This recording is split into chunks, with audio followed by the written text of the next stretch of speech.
미래를 보는 창, JTB. 안녕하세요. JTBJ입니다. 어제 바이든과 파월 의장이 만났죠. 사실상 연준을 압박했다라고 보시면 될 것 같아요. 바이든은 계속해서 정치적 독립성에 대해서 강조를 하긴 했지만, 만난 것 자체가, 지금 흐름에서 만난 것 자체가 정치적 독립성을 훼손하는 행위라고 보시면 될 것 같아요. 그만큼 지금 미국 정부 입장에서는 굉장히 급하다. 인플레이션 반드시 잡아야 된다.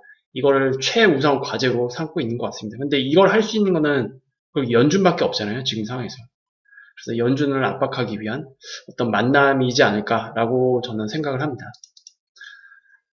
지금 인플레이션 이슈로 중산층 이하 계층에 이제 직격탄이 날라왔죠. 그래서 지금 지지율도 그렇고 최저치를 계속 갱신하고 있습니다. 바이든 같은 경우에는. 그리고 인플레이션 향후 경로, 그러니까 인플레이션 향후 경로를 보면은 이게 뚝 떨어지는 경로가 지금 예상이 안 되잖아요. 그러니까 피크 아웃만 됐다 뿐이지 높은 수준의 인플레이션이 계속 유지될 가능성을 굉장히 높게 보고 있긴 한데 어쨌든 이런 것들 그리고 그런 것들로 인해서 파생될 어떤 경제 상황들 이런 걸 감안하면 중간선거 패배 가능성이 지금 계속 올라가고 있는 상태입니다. 바이든 입장에서는. 그리고 물가 상승에 대처하기 위해서는 연준이 여러 가지 도구와 통화 정책을 사용할 것으로 믿는다. 이렇게 바이든이 얘기를 했거든요. 이거는 이제 거꾸로 얘기를 해서 니네들이 가지고 있는 그 정책들, 도구들 이런 거 사용해서 인플레 반드시 잡아라. 라고 간접적으로 압박을 넣은 게 아닌가라고 저는 보고 있습니다. 그래서 기사로는 파월 의장이 연준을 계속 잘 이끌어 주시기를 기대합니다라고 얘기를 했는데 인플레를 잘 잡기를 기대하겠다. 그러니까 신경 써라. 요거죠, 그냥. 과거 트럼프가 대통령이었을 때 이제 그때는 금리를 대놓고 인하하라고 압박을 했었죠. 그래서 그때는 진짜로 누가 보더라도 연준의 정치적 독립성이 훼손이 됐었거든요. 근데 이번에는 정치적 독립성을 수차례 강조하긴 했지만 이것 자체가 그냥 압박인 거예요, 그냥. 대신 트럼프 때는 직접적인 압박이었다면 이번에는 간접적인 압박이다. 이렇게 보시면 될 것 같아요. 그리고 바이든 대통령은 이제 이 모든 책임을 연준에게 전가하려고 하는 그런 뉘앙스의 어떤 움직임이 아닐까. 어쨌든 지금 이거 빨리 해결해라. 압박하고 싶은 거죠. 그리고 인플레를 잡기 위한 건 어쨌든 연준이 하는 일인데 인플레를 못 잡으면 당연히 연준에게 책임을 전가할 수 있는 그런 상황. 이런 것들을 일단 그림을 만들어 놓은 것 같습니다. 그래서 이제 파월도 고민을 많이 할 거 아니에요. 특히 6월 FOMC 때 또 어떤 모습을 보여주게 될지 그런 것들도 우리가 이제는 좀 다시 한번 확인을 해야 되지 않을까. 물론 6월 FOMC가 어떤 형태로 진행될지 5월 FOMC에서 어느 정도 좀 가이던스를 제공을 했기 때문에 예상은 하겠지만 지금 매크로 상황 자체가 거의 일주일 단위로 뭔가 좀 계속 변하고 있잖아요. 그래서 6월 FOMC도 역시 긴장의 끈을 놓지 않고 계속 지켜봐야 되는 그런 상황이지 않을까 그렇게 생각을 합니다. 지금 미국의 살인적인 인플레이션 때문에 서민 물가가 이제 직격탄을 맞았죠. 양극화 같은 경우에는 미국이 이제 전 세계 1위, 2위를 다투는 나라입니다. 그래서 지금 상황에서는 일반 서민들 같은 경우에는 필수 물품을 제외하고는 소비할 수 없는 지금 상황이고요. 그렇다 보니까 결국 카드에 손댈 수밖에 없죠. 그래서 카드 리볼빙 서비스가 계속 증가하는 게 이제 지표로 계속 나오고 있고. 근데 이거는 우리나라도 좀 그렇게 나타나고 있죠. 근데 이게 이렇게 한다고 해도 어쨌든 금리가 굉장히 높잖아요. 그 리볼빙 서비스 같은 경우는. 그럼 결국 이제 돌려막기 하는 거죠. 그런 것들이 지금 악순환이 계속 누적되고 있다라고 보시면 될 것 같아요. 그리고 이제 궁극적으로는 이제 하반기에 되면 어떤 이런 소비 심리들 그리고 돌려막기도 이제 한계에 부딪히는 계층이 점점 늘어나기 시작하겠죠. 하반기가 되면. 그러면 결국 전반적인 심리는 이렇게 바뀌겠죠. 먹는 거, 입는 거 빼고 다 줄이자. 그리고 먹는 것도 꼭 필요한 것만 사 먹자. 있는 것도 꼭 필요한 것만 사자. 그리고 스마트폰 판매량, PC 판매량, 자동차 판매량 이런 거 전반적으로 다 낮아질 수 있을 것 같습니다. 그리고 애플에서는 이미 얘기를 했죠. 그리고 자동차 같은 경우는 반도체 쇼티지 때문에 예약하면 1년 정도 걸리는 자동차들도 굉장히 많았는데 이게 하반기가 되면 어쨌든 소비 심리가 또 바뀌잖아요. 예를 들어서 A라는 사람이 분명 올해 1분기 또는 작년 4분기에 예약한 차가 있습니다. 특히 작년 4분기에는 그래도 괜찮았단 말이에요. 자산 시장도 어느 정도 그래도 조금 지탱을 하고 있었고. 그래서 이게 나오려면 이제 올해 4분기가 되는데 이 시간이 가면 갈수록 자산 시장은 이미 한 차례 빠졌죠. 그리고 소비 심리도 더 악화가 되면 이 예약을 취소할 가능성 충분히 있습니다. 이런 것들이 나중에 또 기업들의 실적에 또 반영이 될 거고요. 그래서 이런 것들도 우리가 좀 예상을 해봐야 될 것 같고, 그리고 코인 시장, 주시장 이거 좀 어느 정도 좀 빠졌는데 이걸로 인해서 소비 심리에 영향을 주고 있는 거. 그러니까 지금 소비 심리에 영향을 주는 게 두 가지입니다. 하나는 인플레, 고물가죠. 그리고 자산 가격의 하락으로 인한 소비 심리 악화. 이게 지금 중복된 거예요. 그래서 하반기에 소비 심리가 지금보다 더 안 좋아질 가능성. 이런 것들을 우리가 좀 예상을 해볼 수 있을 것 같습니다. 그리고 이런 것들을 우리가 거꾸로 생각을 하면 결국 이 모든 과정은 인플레가 잡히고 있다라고 이해를 하시면 될 것 같습니다. 그리고 하반기가 되면 이제 본격적으로 기업들의 실적 이런 것들이 이제 지표상으로 우리가 확인을 하게 되고 특히 기업들이 그런 지표를 확인을 하게 되면 어떤 자세로 전환이 되느냐. 기존에 그 투자하려고 했던 거 있죠. 투자 계획들. 이런 것들을 뒤로 미루게 될 가능성이 큽니다. 특히 투자자 입장에서는 이런 것들까지 다 예상을 해야 돼요. 왜냐하면 지금 상황에서 뭐 어느 업종에 뭐 몇백 조 시장이 열린다. 뭐 어디 시장에 엄청난 설비 투자가 진행될 거다. 이런 것들 기사화돼서 와 이거 좋겠구나 해서 투자하신 분들 많잖아요. 이거 수정될 거라는 이 시나리오도 머릿속에 넣어야 됩니다. 이게 투자 계획이 뒤로 미뤄지면 즉 기업들 입장에서 계속 비용이 증가하다 보니까 이제 투자 효율이 떨어지는 거죠. 부담스럽기도 하고. 그렇다 보면 이걸 이제 뒤로 미루게 되면 분명히 그렇게 될 줄 알고 투자를 했는데 이제 뒤통수 맞는 거죠. 투자자 입장에서. 그러니까 이런 시나리오도 여러분들이 다 생각을 하셔야 됩니다. 그리고 좀 더 큰 관점에서 좀 말씀을 드릴 게 있는데 가장 먼저 버블이 터진 시장은 채권 시장입니다. 이건 다 알고 계시죠? 채권 시장이 40년 만에 이 버블이 터진 거예요. 이게 길게 봤을 때 1980년부터 이건 이제 10년물 채권 금리거든요. 채권 금리가 이렇게 장기간 40년 동안 빠졌다는 거는 채권 가격이 올라갔다는 뜻이에요. 그러니까 40년 동안의 이 호황이 한번 끝난 겁니다. 이번 채권 시장의 이 대학살이 낙폭으로 보면은 1980년대 이후 채권 가격 기준으로는 최대 낙폭입니다. 그만큼 대학살이었어요, 이번에. 근데 채권 시장이 가장 먼저 이 버블이 터진 거고, 그리고 이제 남은 거는 코인 시장, 주식시장이 될 거고, 그 마지막이 이제 부동산 시장이 될 수도 있다. 이렇게 보시면 될 것 같은데, 코인이랑 주식시장은 일단 전반부는 진행된 것 같아요. 근데 아직 이 시장을 마무리 짓는 피날레 하락, 이런 것들은 아직 안 나온 것 같거든요. 그리고 그 피날레 하락이 나타나게 되면 이제 그 마지막에 남는 거는 이제 부동산이 될 텐데 이것도 어떻게 될지 좀 우리가 좀 잘 지켜봐야겠죠. 그리고 지금은 통화정책 단계로 보면은 이미 마지막 단계에 와 있어요. 이때죠.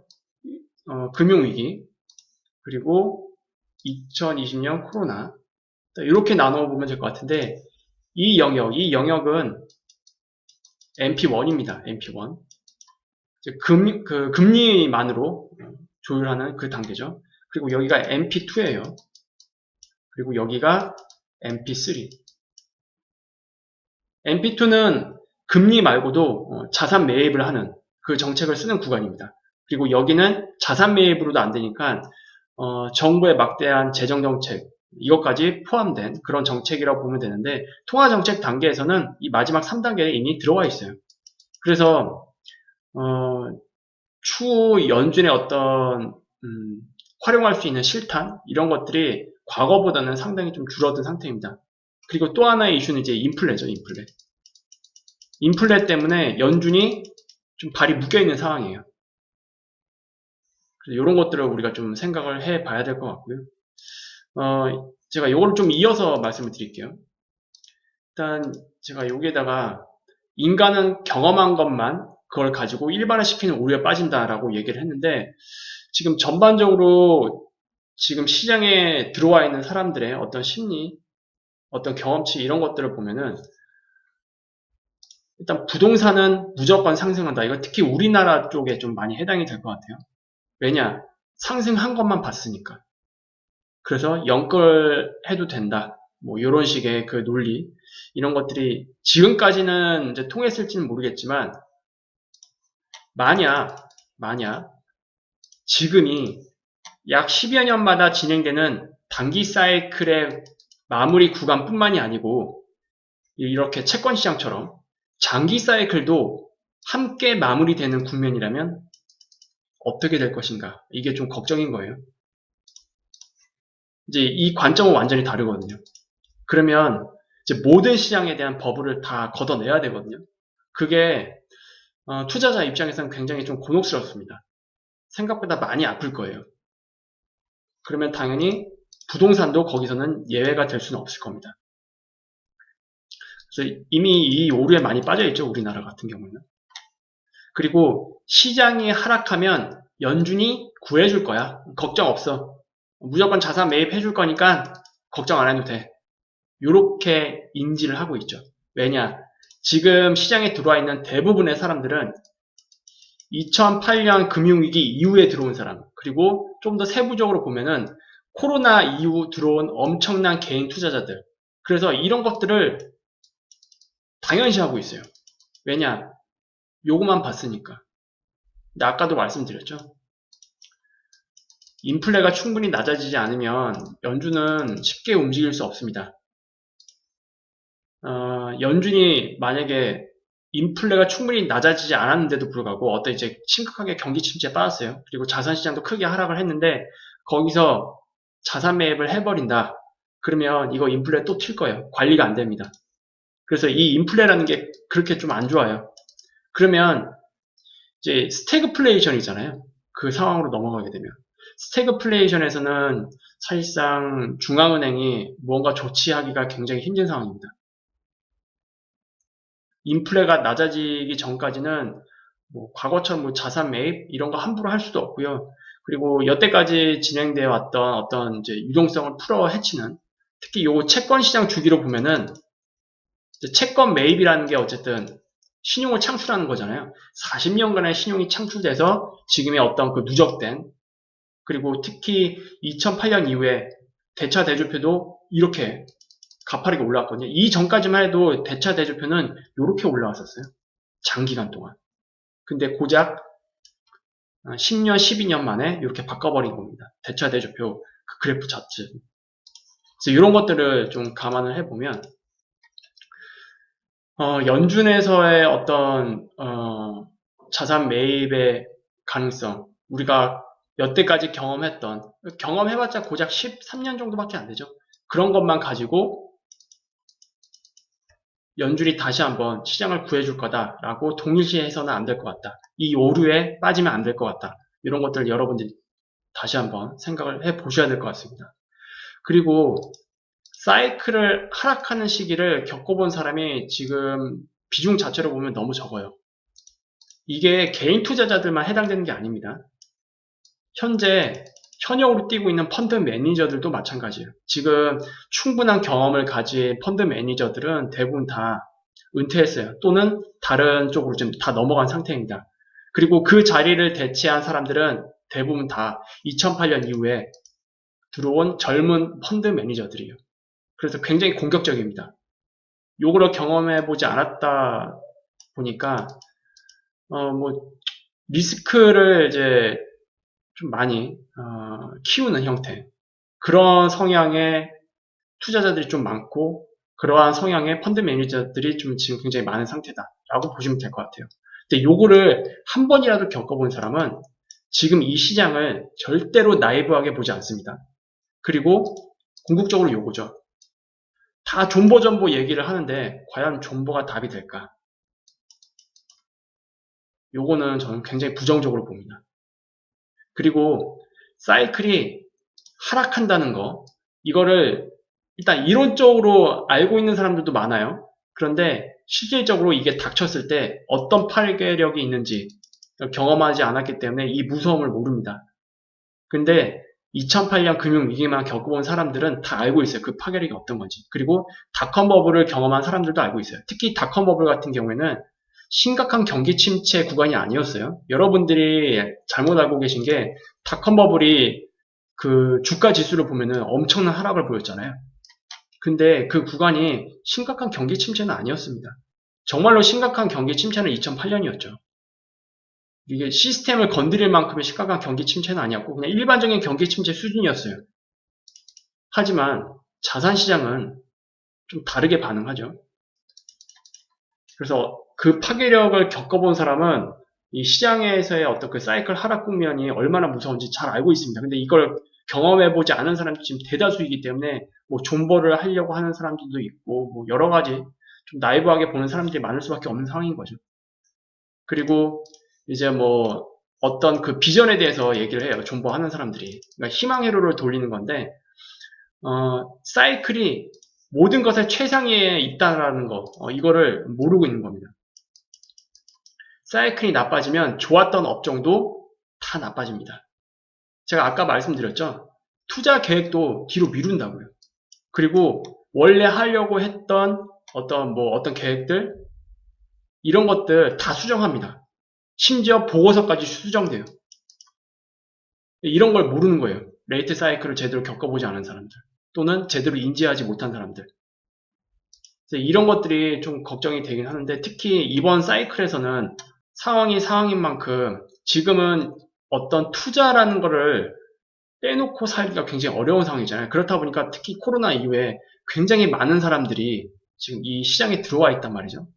그래서 이걸 거꾸로 뒤집으면 이번에 생각 외로 자산시장에서는 굉장히 많은 어떤 사건, 사고가 일어나지 않을까 그렇게 좀 생각을 합니다. 물론 저도 지금 뭐 내년에 시장이 진바닥이 나올 가능성이 높다라고 보고 있는 입장이긴 한데 그걸 생각을 해보면 지금 시장 관점에서 봤을 때는 심각한 경기 침체, 그러니까 지독한 뭐 2년, 3년 진행되는 그런 굉장히 깊은 경기 침체는 딱히 예상되진 않아요. 하지만 자산시장은 제가 다르다라고 말씀드렸어요. 자산시장은 정말 이게 무서운 얘기인데 연착륙이 존재하지 않습니다. 자산시장은 경착륙만 있어요. 그래서 뭐 한간의 전문가들이 이번에 경기 침체는 그렇게 심각하지 않을 것으로 본다. 그 이야기를 자산시장에 그대로 대입하지 말기 바랍니다. 자산시장은 정말로 연착륙이 없어요. 그거를 여러분들이 좀 잘 인지를 하셨으면 좋겠고요. 자산시장은 어느 한쪽이 다 죽어야만 끝납니다. 레버리지를 특히 일으켰던 그 투자자들. 그 사람들이 모든 걸 다 토해내지 않으면 이건 끝나지 않아요. 수급 자체가 그렇고요. 그리고 제로섬 게임이다 보니까 그건 뭐 어쩔 수 없는 일이고요. 그리고 지금 우리가 또 하반기에 좀 생각을 해야 되는 그런 요소들이 있는데 아직 수면 위로 올라오진 않았습니다. 제가 뭘 말씀드리려고 하냐면 하나는 이제 식량에 대한 문제 그리고 하나는 정치적 지정학적 이슈에 대한 문제. 지금 이 식량에 대한 어떤 이 문제가 결국 인플레이션을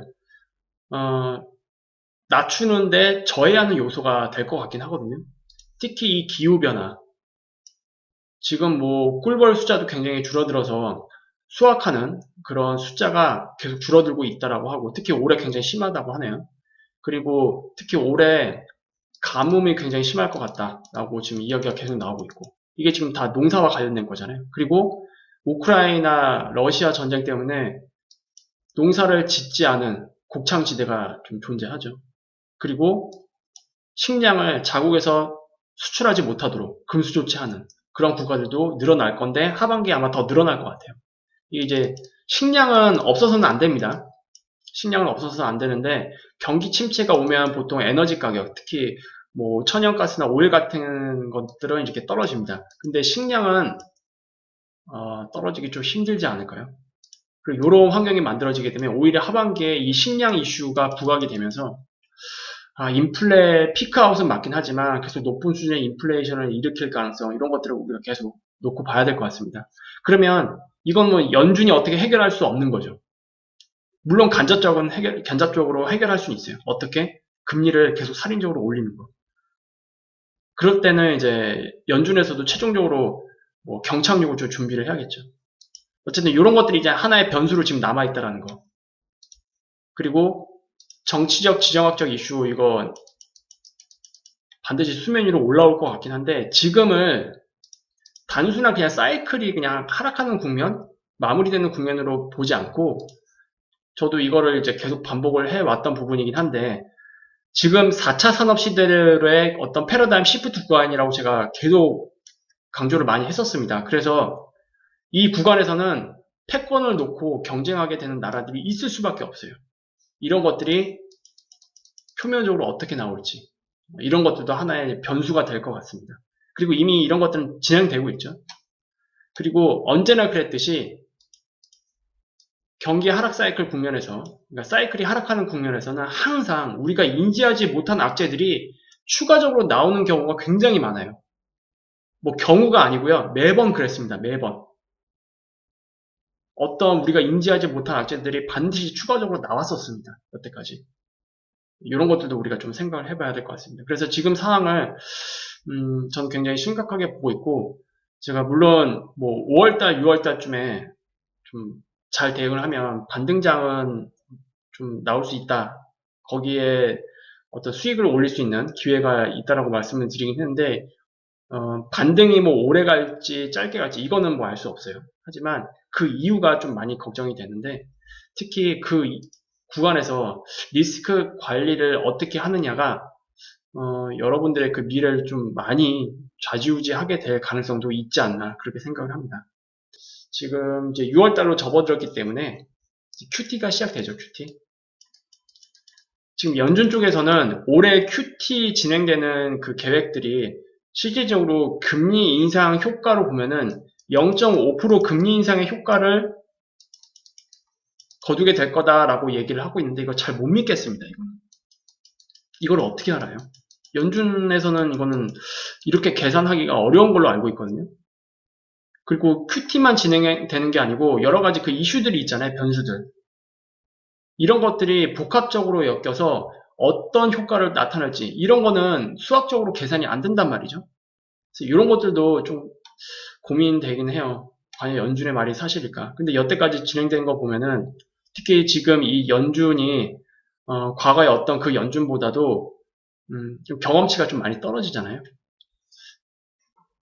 그런 거를 감안했을 때 연준이 하반기에 두 번째 정책 실패를 경험하게 될 가능성 이런 것들을 좀 솔직히 그게 좀 제일 무섭습니다. 두 번째 정책 실패. 이거는 시장이 좀 격렬하게 움직일 가능성이 있거든요. 이걸 한번 계속 우리가 좀 추적을 해봐야 될 것 같습니다. 어쨌든 QT가 시작되니까 절대로 반등장이 나온다고 해도 우리가 좀 자만해서는 안 될 것 같다. 그리고 그 반등장에서는 반드시 그 반등장에 해당하는 좋은 뉴스들 이런 것들을 좀 부각시킬 텐데 언론에서 나오는 이 좋은 뉴스 이거를 표면적으로 그대로 받아들이지 말고 좋은 뉴스 이면에 지금 또 나빠지는 것들 호전되지 않는 것들은 무엇이 있는지 좀 입체적으로 보고 여러분들이 잘 파악을 하셨으면 좋겠어요. 상황들을 최대한 냉정하게 보고 대응하셨으면 좋겠습니다. 이렇게 해서 오늘 영상을 마무리 짓도록 하겠고요. 다음에 더 좋은 영상으로 다시 찾아뵙도록 하겠습니다. 감사합니다.